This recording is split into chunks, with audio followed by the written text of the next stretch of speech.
নমস্কার বন্ধুরা, welcome to অ্যাডভান্সন।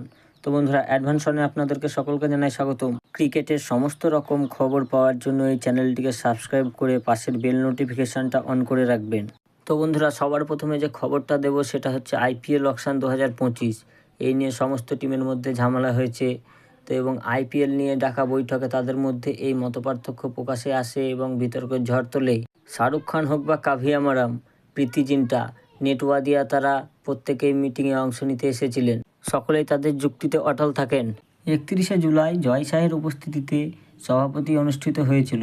বৈঠকের সবচেয়ে বড় এজেন্ডা ছিল আইপিএল 2025-এর মেগা নিলামের আগে খেলোয়াড়দের ধরে রাখা। আইপিএলের নিলামের নিয়ম অনুযায়ী এখনও পর্যন্ত প্রতিটি দলের মধ্যে 4 জন করে খেলোয়াড় রাখার নিয়ম আছে, যেখানে 2 জনের বেশি বিদেশি বা 3 জন ভারতীয় খেলোয়াড় থাকবে।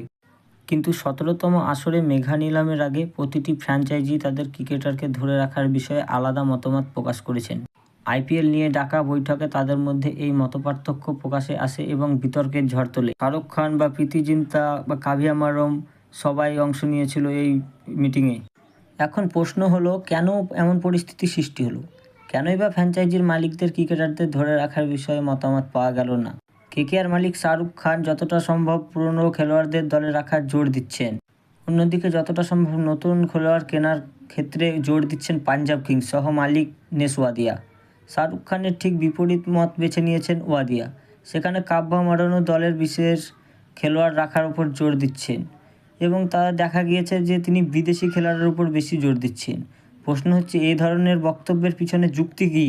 শাহরুখ খান কেন তার বেশি পছন্দের প্রিয় ক্রিকেটারগুলো রাখতে চেয়েছিলেন? শাহরুখ খান তার আগেও খেলোয়াড়দের মুক্তি না দেওয়ার এবং পরবর্তী মরশুমের জন্য ধরে রাখার জন্য জোর দিয়েছিলেন। এর কারণ, এই খেলোয়াড়দের যে তাকে চ্যাম্পিয়ন করেছে তাদের খেলোয়াড়দের মধ্যে একটি সমন্বয় আছে, যা তাদের আলাদাভাবে মানসিকতা নেই। তিনি চান দলের মূল অংশটুকু থাকুক। এই কারণে যতটা সম্ভব খেলোয়াড় ধরে রাখার চেষ্টা করছেন তিনি।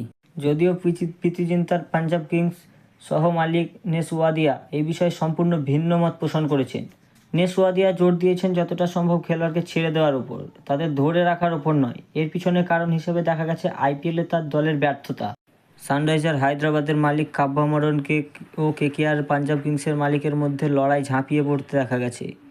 তিনি তার যুক্তি উপস্থাপন করেছেন। কাব্যা মারানের মতে খেলোয়াড়দের ধরে রাখার বিষয়ে কোনো উপনির্দেশ থাকা উচিত নয়। বিসিসিআইয়ের এই সিদ্ধান্ত নেওয়ার অধিকার ফ্র্যাঞ্চাইজিগুলির মালিকদের দেওয়া উচিত।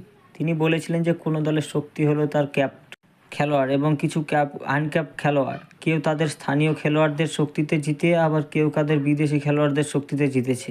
কাভিয়া মারাম স্বীকার করেছেন যে সানরাইজার হায়দ্রাবাদের শক্তি বিদেশি খেলোয়াড়। এটা স্পষ্ট যে এখন যে বৈঠকে মতবিরোধ সেখানে বিশৃঙ্খলা হবে, আর আইপিএল নিয়ে বৈঠকেও তা দেখা গেল। তবে সেটা বিসিসিআই এখন এই বিষয়ে কী পদক্ষেপ নেয় সেটাই দেখার বিষয়। এই পুরো বিষয়টি তুলে ধরেছেন দিল্লি ক্যাপিটালসের অন্যতম মালিক পার্থ জিন্দাল।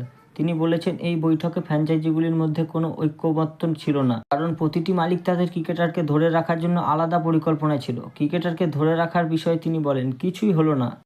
এখানে তিনি বলেন, কিছু লোক চায় 8 জনকে ধরে রাখতে, কেউ চায় 10 জনকে, আবার কেউ 4 জনকে, কেউ আবার 1 জনকে, এবং কেউ আবার বলছে যে আমরা কোনো প্লেয়ারকে ধরেই রাখবো না। পার্থ জিন্দাল বলে, হ্যাঁ, আমি অবাক হয়েছিলাম। এখানে আরও একটি বিতর্ক ছিল। কিছু লোক বলছিল যে মেগা নিলাম হওয়া উচিত নয়, শুধুমাত্র ছোট নিলাম হওয়া উচিত। তিনি আরও বলেন, আমি সেই ক্যাম্পে নেই। আমি অনুভব করি যে এটি খেলার মাঠকে সম্মান করতে দেয় এবং এটি সবার জন্য খুব ভালো। আইপিএলে আরও আকর্ষণীয় করে তোলে, এটিকে প্রতিযোগিতামূলক করে তোলে। তিনি আরও বলেন, আমরা অনেক বিষয়ে সহমত হতে পারিনি, কিন্তু আমি মনে করি বিসিসিআই তাদের বুদ্ধিমত্তায় সিদ্ধান্ত নেবে। আমি মনে করি সভাপতি ও সচিব সঠিক সিদ্ধান্তটা নেবেন। এরকম আরও খবর পাওয়ার জন্য এই চ্যানেলটিকে সাবস্ক্রাইব করে রাখবেন। ধন্যবাদ।